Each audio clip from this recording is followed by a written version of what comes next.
EITB maratoiarekin bat eginez irrati eta telebistako langileak eurak abesten. EITB, pandemia, euskal gizartea. Aurtengo helburua da dana bat egitea eta euskal telebista, euskal irrati telebista bezala ahalik eta gertu eta hurbilen egotea gure gizartearen gandik. EITBko Bilboko egoitzan aritu dira, txandaka segurtasun neurriak direla eta. Ikus entzuleak hasi dira, ez negarrekin, gu elkarrekin abestiaren bertsioak bidaltzen.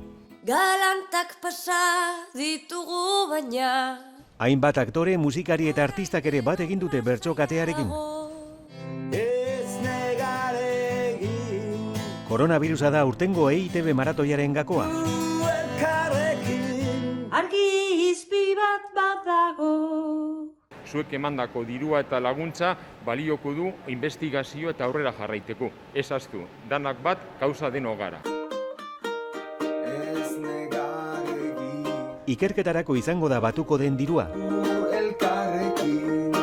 Abenduaren 17 izango da maratoiaren egun handia.